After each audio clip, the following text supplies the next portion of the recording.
ನೋಡಪ್ಪ, ಯಾಕೋ ಮಬ್ಬು ಬರ್ತಿದೆಯಲ್ಲ ಇದು. ಹಾಂ ಹಾಂ ಹಾಂ, ಕ್ಲೀನಾಗಿ ಕಡಿಮೆ ಇರ್ತದೆ ನೋಡಿ. ನಿಮ್ಮ ಮೊಬೈಲ್ಗಳನ್ನು ಸೌಂಡ್ ಮ್ಯೂಟ್ ಮಾಡ್ಕೊಳ್ಳಿ, ಇಲ್ಲ ಅಂತಂದರೆ ಏರೋಪ್ಲೇನ್ ಮೋಡಿಗೆ ಇಟ್ಕೊಳ್ಳಿ. ಯಾಕೆಂದರೆ ಆಮೇಲೆ ಮಾತಾಡ್ಬೋದು, ಕಾಲ್ ಮಿಸ್ ಕಾಲ್ ಆಗಿರುತ್ತೆ, ಮಾತಾಡ್ಬೋದು. ಅಂದರೆ ಈ ಕ್ಲಾಸು ನಿಮಗೆ ಸಿಗೋದಿಲ್ಲ. ನೋಡಿ, ಮುಖ್ಯವಾಗಿ ನಮಗೆ ಕಾಯಿಲೆಗಳು ಯಾಕೆ ಬರುತ್ತೆ ಅನ್ನೋದನ್ನು ಫಸ್ಟ್ ತಿಳ್ಕೋಬೇಕು. ಬಂದಂಥ ಕಾಯಿಲೆನೇ ಹೆಂಗೆ ಸರಿ ಮಾಡ್ಕೋಬೇಕು, ಮುಂದೆ ಕಾಯಿಲೆಗಳು ಬರದೇ ಥರ ಹೆಂಗಿರಬೇಕು. ಈಗ ನಮಗೆ ಕಾಯಿಲೆಗಳು ಬರಲಿಕ್ಕೆ ಕಾರಣ ಏನು? ಶುಗರ್ ಇರ್ಬೋದು, ಬಿ ಪಿ ಇರ್ಬೋದು, ಥೈರಾಯ್ಡ್ ಇರ್ಬೋದು, ಕ್ಯಾನ್ಸರ್ ಇರ್ಬೋದು, ಮೈಕೈ ನೋವು ಇರ್ಬೋದು, ಜಾಯಿಂಟ್ ಪೇನ್ ಇರ್ಬೋದು. ಇವೆಲ್ಲ ಯಾಕೆ ಬಂದವು ಅಂದರೆ 4 ಕಾರಣ ಇದೆ ಅಷ್ಟೇ. 4500 ಕಾಯಿಲೆಗಳಿಗೂ ಬರೀ 4 ಕಾರಣದಿಂದ ನಮಗೆ ಕಾಯಿಲೆ ಬಂದಿದೆ.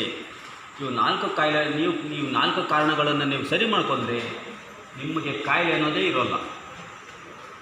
ಮೊದಲನೇದಾಗಿ ನಾವೇನು ಊಟ ಮಾಡ್ತೀವೋ ಅದರಲ್ಲಿ ಗ್ಲುಟಿನ್ ಅನ್ನೋ ಪದಾರ್ಥ ಪ್ರೋಟೀನ್ ಸೇರ್ತಾ ಇದೆ. ಪ್ರೋಟೀನ್ ಅಂದರೆ ಕಾರ್ಬೋಹೈಡ್ರೇಟ್ಸ್, ಗ್ಲುಟಿನ್ ಅಂತೀವಿ.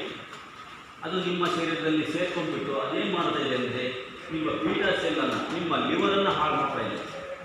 ಲಿವರ್ ಹಾಳಾಯಿತು ಅಂದರೆ ಇಡೀ ಶರೀರ ಹಾಳಾಗುತ್ತೆ. ನಿಮ್ಮ ಹೃದಯ ಹಾಳಾಯಿತು ಅಂದರೆ ಅದೊಂದೇ ಹಾಳಾಗ್ತದೆ. ಕಿಡ್ನಿ ಹಾಳಾಯಿತು ಅಂದರೆ ಕಿಡ್ನಿ ಒಂದೇ ಹಾಳಾಗ್ತದೆ.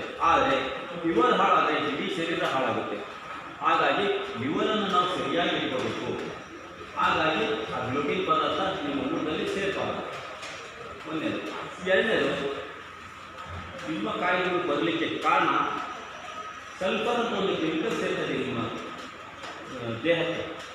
ನಿಮ್ಮ ರಕ್ತದಲ್ಲಿ ಸಲ್ಫರ್ ಅಂತ ಒಂದು ಕೆಮಿಕಲ್ ಸೇರಿಬಿಟ್ಟು ನಿಮಗೆ ಮಂಡಿ ನೋವು ಬರ್ಸೋದು, ಮೊಣಕಾಲು ನೋವು ಬರ್ಸೋದು, ಸಂಧಿವಾತ ಬರೋದು, ಜಾಯಿಂಟ್ ಪೇನ್ ಬರೋವಂಥದ್ದು, ಬೆನ್ನು ನೋವು ಬರೋವಂಥದ್ದು, ನಂತರ ಅಸ್ತಮ ತರಿಸುವಂಥದ್ದು, ಮೈಕೈ ಕೆತ್ತ ಅಲರ್ಜಿ ಬರ್ಸುವಂಥದ್ದು, ಆಮೇಲೆ ನಿಮಗೆ ಗ್ಯಾಸ್ಟ್ರಿಕನ್ನು ತರಿಸುವಂಥದ್ದು, ಇದೆಲ್ಲದೂ ಕೂಡ ಸಲ್ಫರ್.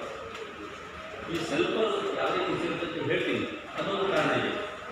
ಮೂರನೇ ಕಾರಣ, ನಿಮ್ಮಲ್ಲಿ ಕೆಫಿನ್ ಅಂತ ಒಂದು ಪದಾರ್ಥ ಸೇರ್ತಾ ಇದೆ. ಕೆಫಿನ್ ಪದಾರ್ಥ ಅಂದರೆ ಯಾವುದು? ಅದು ಸೇರೋದ್ರಿಂದ ಏನಾಗ್ತದೆ? ನರ ಸಂಬಂಧಿ ತೊಂದರೆ, ಕಾಲು ಉರಿ, ಕೈ ಉರಿ, ಕಣ್ಣು ನೋವು, ಕಣ್ಣುರಿ, ಆಮೇಲೆ ನಿಮಗೆ ಕಣ್ಣು ಕಾಣಿಸ್ತಾ ಇರೋವಂಥದ್ದು, ಆಮೇಲೆ ನಿಮಗೆ ತಲೆ ಬಿಸಿ, ತಲೆನೋವು, ಇವೆಲ್ಲವನ್ನು ಬರಲಿಕ್ಕೆ ಕಾರಣ, ಬರೆಸಲಿಕ್ಕೆ ಕಾರಣ ಇದೆ ನೋಡೋ ಮುಂಚೆ. ಬರೆಸಲಿಕ್ಕೆ ಕಾರಣ ಕೆಫಿನ್ ಪದಾರ್ಥ. ನಂತರ ಇನ್ನೊಂದು ಲಾಸ್ಟ್ ಬಂದಿದೆ, 4ನೇದು, ನಿಮ್ಮಲ್ಲಿ ಕೊಬ್ಬು ಸೇರ್ತಾ ಇದೆ, ಫ್ಯಾಟ್. ಇದರಿಂದಲೂ ಕೂಡ ನಮಗೆ ರೋಗಗಳು ಬರ್ತಾ ಇದೆ. ಎಂಥ ರೋಗಗಳು? ಫ್ಯಾಟ್ ಸೇರಿದೆ, ಪಾಚಿ ಹೊಡೆಯೋದು, ಫಿಟ್ ಬರೋದು, ಹಾರ್ಟ್ ಅಟ್ಯಾಕ್ ಆಗೋದು, ಪಾಲು ಬ್ಲ್ಯಾಕ್ ಆಗೋದು, ಆಮೇಲೆ